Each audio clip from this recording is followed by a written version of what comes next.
It's one of the most controversial questions of the ages. Who is Jesus? Is he a good man? Is he a prophet? Or is he, as Christians believe, actually divine? Well, meet Mike Licona. He's founder of Risen Jesus, a Christian organization in Virginia Beach, Virginia, and co-author of The Case for the Resurrection of Jesus. And here's Shabir Ali. He's founder of the Islamic Information Center in Toronto, Canada, and author of the book, Is Jesus God? The Bible Says No. Now, Shabir, as a Muslim, how is it that you view Jesus? Who is he? You don't consider him to be divine. I consider him to be the prophet and Messiah of God, born of the Virgin Mary. He performed many miraculous deeds. God raised him miraculously, and we expect his supernatural return. But he is not the Son of God. He is not divine in any way. And no. Okay, Michael, now you're making the affirmative claim that Jesus is indeed divine. Now, that's an easy claim to make, but what evidence do you have that he believed that and that he proved it to be true?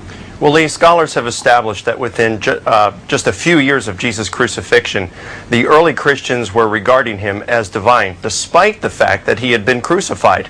Now, what on earth would have led them to this type of a belief that was so strong that they were willing to die for it? We have historical evidence that Jesus claimed divinity and rose from the dead. When someone claims to be divine and rises from the dead, we should believe him. Shabir, how do you respond to that? Well, I feel that Mike is putting words into the lips of Jesus, saying that Jesus must have claimed that because the disciples believed it. To address the first point, there is nothing recorded in the Gospel showing that Jesus clearly affirmed his own divinity. And second, there is evidence in the Acts of the Apostles and elsewhere in the New Testament that the original followers of Jesus did not actually take him to be God. Okay, Michael, those are important assertions there. Did Jesus believe he was God, and how do we know? It would seem that he hadn't read the New Testament if he's going to make the statement that the New Testament nowhere has any place where Jesus claimed to be divine. It's filled with those kind of claims. But I think what he's probably referring to are statements that can be historically verified or for which we have good evidence. For example? Well, for example, you've got Mark chapter 14, verses 61 through 64, where Jesus is before the Jewish leaders, and the high priest says, "Are you the Messiah, the Son of God?" And Jesus says, "Yes, and you will see the Son of Man coming on the clouds of heaven." That's something in the Old Testament that only God does, and seated at the right hand of power. In other words, he's claiming to be a co-occupant of God's throne. Shabir, has he convinced you? No, I don't think so, because he's referring to the trial of Jesus before the Jewish Sanhedrin, and this is reported variously in Matthew, Mark, and Luke. In Matthew and Luke's versions, we have it that Jesus did not actually affirm the title. He said, "You are the ones claiming that I am," in essence. And to say that Jesus comes on the clouds of heaven proves that he is God himself. That would be to say that God could not do this for one of his creatures. So I do not think that arguing from silence will make Jesus God. It is clear that to affirm Jesus as God involves a logical self-contradiction. It involves contradiction with the divine scriptures, and it involves also a religious problem. Now, I want to return you to that passage from the trial before the Jewish Sanhedrin. The Sanhedrin asks him, "Are you the Messiah, Son of the living God?" Now, and it says that Jesus said, "I am," in Mark's Gospel, but in Matthew and Luke's account of the same episode, Jesus says, "You say that I am." And unless you can first establish the actual words of Jesus, you cannot build a reasonable commentary on that. Now, it's better to Shabir, say what does he say right after that? "You say that I am." He says, "You will see the Son of Man coming on the clouds of heaven and seated at the right hand of power." I mean, so you have to decide. Are you saying that his divinity is based on his saying "I am," or his saying that he's coming on the clouds of heaven? First of all, there is nothing clear. Heaven, seated at the right hand of power. Well, here I'm saying that God can do that for any of his creatures, and that would not make the creature himself God. If God calls up a creature with him to his throne... Jesus is claiming to be a co-occupant of God's throne.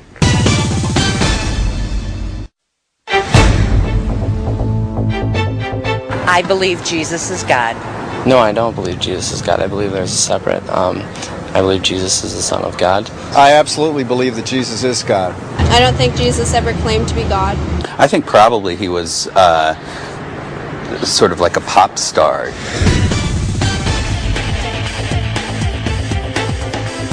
We're back talking about Jesus. Is he divine, as Christianity claims, or just a prophet of God, as Islam claims? Now, Shabir, Mike's been referring to New Testament records that are much closer to the actual life of Jesus than the Quran, which Muhammad recorded some 600 years later. So why should we consider the Quran to be a better historical record when it's so much later than these New Testament accounts? Well, the Quran does not claim to be a better historical record. The Quran claims to reaffirm that teaching which is there in the earlier historical record, namely the Gospels themselves, and it calls upon the people of the Gospel to judge by what God has revealed in the Gospels. And when we look at the Gospels, we see that Jesus throughout was referring to himself as the Son of Man, which means a human being, that he had human limitations, he did not know everything. He said of that day and hour no man knows, not even the Son, but the Father only. He said, I can of myself do nothing. I do only as the Father has commanded me. Throughout, Jesus is deferring to God, and in fact he falls in his face and he prays to God. All of these are human attributes which the Quran affirms as clear evidence that Jesus was a prophet, he was a human servant and messenger of God. Okay, Michael, those are some very good points that the Quran talks about and refers to in the Gospels. How do you look at the matter? Well, it's how Christians have looked at it from the very beginning, that Jesus had two natures, a divine nature and a human nature. So simply, he had these limitations in his human nature while not in his divine nature. You must have it such that Jesus is completely God and completely man at the same time. That is like saying that something is a square circle. It cannot be both, because to be human means to have limitations. To be divine means to have none. You cannot be limited and unlimited at the same time, unless you're schizophrenic, in which you have two different personalities here. Okay, Michael, is Jesus schizophrenic? Let's answer that question. Well, no. I mean, he was completely human in his human nature, and he was completely divine in his divine nature, and this is pretty clear throughout the New Testament.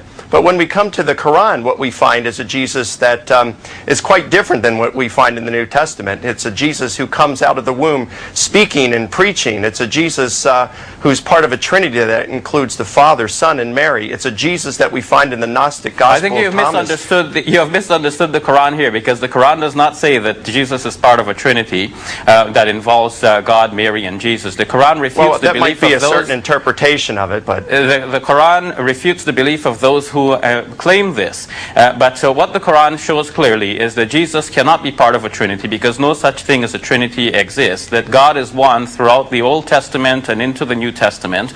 The word Trinity does not exist in the Bible. This is a later idea. Well, neither does theology, Shabir, but we both believe theology is real. I mean, listen, what we have of the Quran is this.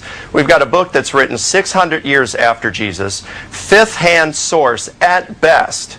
It's written in a different country, a different culture, in a different language in which Jesus lived. Yeah, Mike, but you're missing the point, because one doesn't need the Quran to affirm that Jesus is a human being and a prophet. The Quran, by affirming that Jesus is a prophet, is not saying something new than what Christians already believe, because the Gospels show that he's a prophet, and Christians, despite believing that Jesus is God, also affirm that he's a prophet. So on that, Christians will agree with the Quran. Shabir, let me ask this then. Where did this idea that Jesus is God come from?